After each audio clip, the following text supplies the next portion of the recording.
नमस्कार दोस्तों, स्वागत है आपका हमारे यूट्यूब चैनल वीटू नर्सिंग पे। दोस्तों, एक वैकेंसी अपडेट है जो कि झारखंड एनएचएम की तरफ से है। आपको पता होगा, राष्ट्रीय स्वास्थ्य मिशन झारखंड की तरफ से जिला स्वास्थ्य समिति रांची, जो कि झारखंड की राजधानी है, वहाँ के सिविल सर्जन के यहाँ से, यानी कि जो मुख्य चिकित्सा पदाधिकारी हैं रांची के, वहाँ के कार्यालय से कुछ वैकेंसीज आई है, जो कि आपका ANM, staff nurse, lab technician, counsellor, pharmacist और अन्य अन्य पदों पे वैकेंसी जो है वहाँ से आमंत्रित किया गया है। और हम आपको इस वीडियो में बताएंगे कि इस वैकेंसी को कौन कौन लोग भर सकते हैं और उनकी योग्यता क्या होनी चाहिए, और ये किस प्रकार का जो एक भर्ती है वो किस प्रकार का भर्ती है। तो ये जो भर्ती है ये आपको पता होगा संविदा आधारित है, यानी कि ये जो भर्ती है वो कॉन्ट्रैक्ट बेस पे है। कॉन्ट्रैक्ट बेस पे यानी संविदागत भर्ती है, लेकिन एनएचएम की तरफ से है, तो मान लीजिए कि ये आपको बढ़ा करके और जो इसके जो लाभ मिलते हैं, यानी कि जो एक्सपीरियंस का जो लाभ मिलता है वो आपको झारखंड सरकार के लिए जो परमानेंट भर्ती आएगी उसमें आपको मिलेगा। ठीक है, तो इसमें हम आगे बढ़ते हैं और आपको बताते हैं कि कौन से पदों पे भर्ती आई है और उसके लिए एलिजिबिलिटी क्या है, और आप इसको कैसे भर सकते हैं, कितनी फ़ीस है, इसका भरने का क्या प्रक्रिया है, इसका सैलरी कितना है, वो हम आपको बता देंगे। तो ये उन लोगों के लिए है जिनका रजिस्ट्रेशन अभी तक चेंज नहीं हुआ है और उनका रजिस्ट्रेशन जो है झारखंड में है। ठीक है, और ये फ्रेश जीएनएम के लिए ये जो भर्ती है ये एलिजिबल है। आपको यहाँ पे हम बता दें कि इस फॉर्म को भरने के लिए आपको www.ranchi.nic.in या फिर www.sadarhospital.com के माध्यम से ऑनलाइन आपको करना है। ठीक है, अब आगे हम आपको कुछ पदों के नाम आपको हम बता देते हैं। एएनएम का सबसे पहले आप देखिए, आरसीएच आरबीएस के जो प्रोग्राम्स होते हैं एनएचएम के, उसके तहत एएनएम की भर्ती जो है यहाँ पे दी गई है, जिसमें सबसे ज़्यादा आरसीएच में देखिए 72 पोस्ट है, जबकि आरबीएस के या एमटीसी या एनयूएचएम में जो है लगभग 26 भर्तियां हैं। और ये फ्रेश एएनएम के लिए है, जो एएनएम आप बिहार से भी हैं, अगर आप झारखंड में अपना रजिस्ट्रेशन को ट्रांसफ़र करा सकते हैं तो आपको ये फॉर्म जो है भरना चाहिए। इसमें एएनएम और प्लस झारखंड का जो रजिस्ट्रेशन है वो मांगा गया है, लेकिन एनएचएम में एक नियम होता है कि जब आप जॉब कर लीजिएगा, डॉक्यूमेंट्स वेरिफिकेशन आपका हो जाएगा, तब आप जेएनआरसी जो है उसको आप दे सकते हैं। ठीक है, फिलहाल आप फॉर्म भर सकते हैं, फॉर्म भर के आप एग्ज़ाम दे सकते हैं। एग्ज़ाम के बाद जब आपका सिलेक्शन होगा तब उस समय आप जेएनआरसी का, यानी कि झारखंड नर्सिंग रजिस्ट्रेशन काउंसिल में अपना रजिस्ट्रेशन को चेंज करा सकते हैं। ठीक है, आगे स्टाफ नर्स की बात करें। स्टाफ नर्स में आप देखिए यहाँ पे बाकी तो और सारा पद है, आप एक बार देख लीजिएगा। इस का जो पीडीएफ है वो हम आपको डिस्क्रिप्शन में डाल देंगे। अब यहाँ पे देखिए आगे स्टाफ नर्स का, यहाँ पे डेंटल टेक्नीशियन वगैरह का भी वैकेंसीज़ है। यहाँ पे आपको जीएनएम दिख रहा है, जो कि एनपीएचसी प्रोग्राम और आपका डिस्ट्रिक्ट एनसीडी क्लिनिक और सीएससी एनसीडी क्लिनिक की तरफ से निकला हुआ है। हालांकि इस भर्ती में आपसे 2 साल का एक्सपीरियंस मांगा गया है, जो कि हॉस्पिटल का होना चाहिए। प्राइवेट हॉस्पिटल का भी आपको एक्सपीरियंस जो है इसमें काउंट होंगे। और जीएनएम इसकी एलिजिबिलिटी है।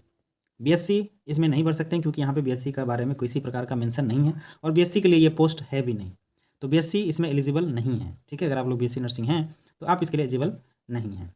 आगे हम आपको और दिखाते हैं, जिसमें आप लैब टेक्नीशियन का देख सकते हैं। लैब टेक्नीशियन में भी झारखंड पैरामेडिकल काउंसिल में आपका रजिस्ट्रेशन होना जरूरी है।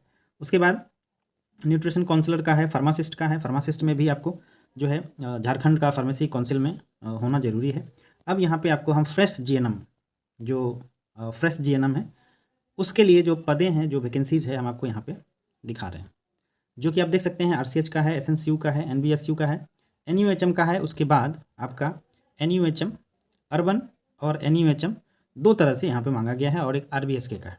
टोटल जो भर्ती है वो बहुत अधिक संख्या में है, जिसमें आप यहाँ पे देख सकते हैं 17, 18, 34, 35, 43, उसके बाद यहाँ पे 54, 62, 63, टोटल 63 पदों पे वैकेंसी जो है फ्रेश जीएनएम का, जिससे किसी भी प्रकार का कोई एक्सपीरियंस नहीं मांगा गया है, आप इसको भर सकते हैं।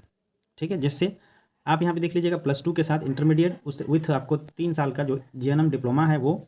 उसके बाद registration under Jharkhand nursing council. तो हमने आपको बताया है कि एनएचएम की जो भर्तियाँ होती हैं उसमें आप एग्ज़ाम को भरिए। एग्ज़ाम देने के बाद अगर आपका सिलेक्शन होता है तब जो है आप अपना रजिस्ट्रेशन को चेंज करा लीजिएगा। और डॉक्यूमेंट्स वेरिफिकेशन के समय आपके पास झारखंड का जो स्लिप होता है, आप स्लिप से भी करा सकते हैं, या फिर आप झारखंड नर्सिंग रजिस्ट्रेशन काउंसिल का जो रजिस्ट्रेशन मिलेगा आप उसे वहाँ पर दिखा सकते हैं। ठीक है, तो ये रहा आपके लिए एएनएम और स्टाफ नर्स का। उसके बाद पदों की बात करें तो पद की संख्या तो बहुत ज़्यादा है। आई थिंक एएनएम का लगभग 80+ है, और जीएनएम का अगर सब मिला करके बात करें तो लगभग 70 के आसपास यहाँ पे सीटें हैं।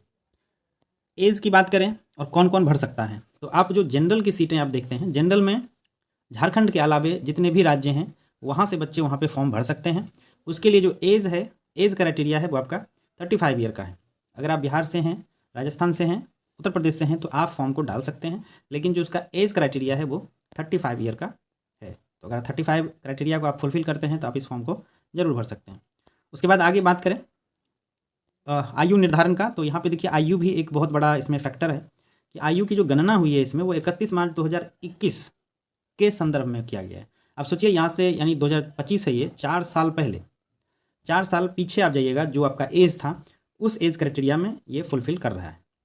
मान लेते हैं अभी अगर आपका एज 2025 में 35 साल का है तो 2021 के संदर्भ में जो आपका उम्र होगा वो 31 साल होगा, तो आप आसानी से इसको भर सकते हैं। आवेदन की प्रक्रिया क्या है, हमने आपको जो ऊपर वेबसाइट बताया था उस वेबसाइट के जा करके, उस पेज पे जा करके आप इसको भर सकते हैं। आप यहाँ पे देख लीजिएगा, ये इसका लिंक है, हालांकि हम लिंक डिस्क्रिप्शन में दे देंगे इसका ऑनलाइन का। 7 तारीख से ही शुरू हो गया है और इसका अंतिम तिथि जो है, लास्ट डेट जो है वो 2 अप्रैल 2025 है, यानी कि 2 अप्रैल 2025 इसका लास्ट डेट है। भरते समय मोबाइल नंबर, ईमेल आईडी और जो नाम है आपका, जो डॉक्यूमेंट्स हैं वो आपको यहाँ पे भरना होगा। पंजीकरण के बाद आवेदक को लॉगिन आईडी पासवर्ड मिल जाएगा। उसी लॉगिन आईडी पासवर्ड को आपको अच्छे से रखना है, संभाल के रखना है, क्योंकि आपका जो एडमिट कार्ड वगैरह आएगा वो उसी लॉगिन आईडी पे आपको डाउनलोड करना पड़ेगा, ठीक है। उसके बाद यहाँ पे देख लीजिएगा, जो भी आपसे क्राइटेरिया मांगा जाएगा उसको आपको फिलफिल करना है। फ़ोटो और सिग्नेचर जो है आपको अच्छे से सबमिट करना है, और यही सारी जानकारी यहाँ पे दिया हुआ है। ऑनलाइन शुल्क यानी कि इस फॉर्म को भरने में जो आपको फ़ीस देने पड़ेंगे वो जनरल कैटेगरी के लिए, ओबीसी के लिए 400 रुपया है, जबकि जो मध्य प्रदेश के जो SC/ST हैं, महिलाएं हैं, उसको 300 रुपया है, ठीक है। उसके बाद आप जो है UPI के माध्यम से या ATM कार्ड, डेबिट कार्ड के माध्यम से भी इसको पेमेंट कर सकते हैं, ठीक है। उसके बाद यहाँ पे आगे क्या लिखा हुआ है, परीक्षा का क्या प्रक्रिया है, आपको किस प्रकार से सिलेक्शन होगा इसका। तो सिलेक्शन के लिए आपको बता दें, आप जब फॉर्म भरिएगा तो फॉर्म भरने के बाद इसका एक एग्ज़ाम डेट आपको मिलेगा, और एग्ज़ाम डेट के बाद एडमिट कार्ड जारी किया जाएगा, जो कि आपके लॉगिन आईडी यानी आपके ईमेल आईडी, लॉगिन आईडी पे जानकारी दिया जाएगा। परीक्षा कब लिया जाएगा, नहीं लिया जाएगा, ये आपको उसी मेल आईडी पे, आपका जो मेल आईडी है वहाँ पे आपको जानकारी दिया जाएगा। इस प्रकार से इसमें लिखा हुआ है, ठीक है। संविदा की शर्तें हैं कि आपका जो अभ्यर्थी का चयन है वो 1 साल के लिए किया जाएगा, उसके बाद जो है बढ़ाया जाएगा आपके परफॉर्मेंस के हिसाब से। तो आपको पता होगा ये चीज़ें तो नियमतः लिखा जाता है।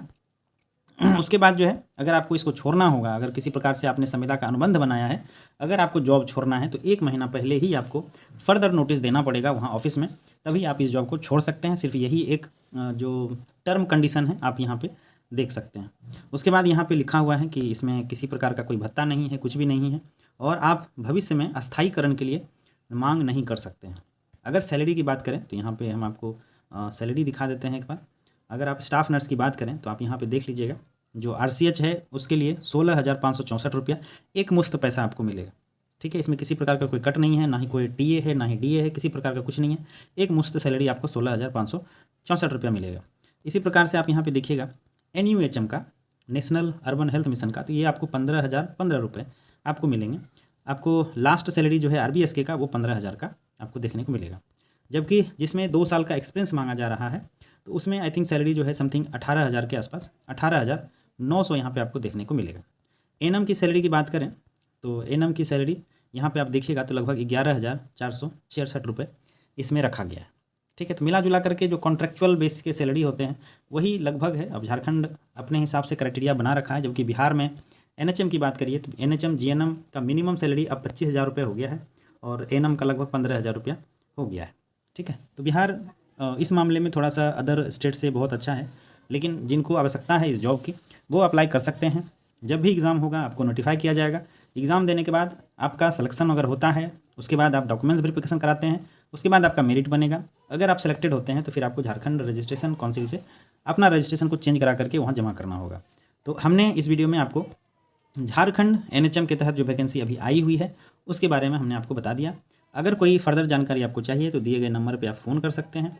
अप्लाई करने के लिए ये 2 लिंक हैं आपके पास, इसी 2 लिंक के मदद से आप अपने एप्लीकेशन को भर सकते हैं।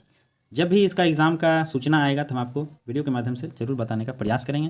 बाकी ये वीडियो अपने दोस्तों तक जरूर शेयर करें ताकि उन्हें भी इसके बारे में पता लग सके, और उन्हें आवश्यकता है तो इस फॉर्म को जरूर भर सकते हैं, क्योंकि झारखंड से भी हमारे पास बहुत सारे ऐसे लोग हैं जो हमें देखते हैं। तो झारखंड के लिए तो है ही, साथ ही साथ अगर आप झारखंड से बाहर किसी राज्य से हैं तो अगर आप इंटरेस्टेड हैं तो आप इसको भर सकते हैं। ठीक है दोस्तों, वीडियो को जरूर शेयर कर दीजिएगा, चैनल पर आए हैं तो जरूर सब्सक्राइब कर दीजिएगा ताकि आगे भी ऐसे ही जानकारी आप तक पहुँचती रहे। ठीक है दोस्तों, थैंक यू, धन्यवाद।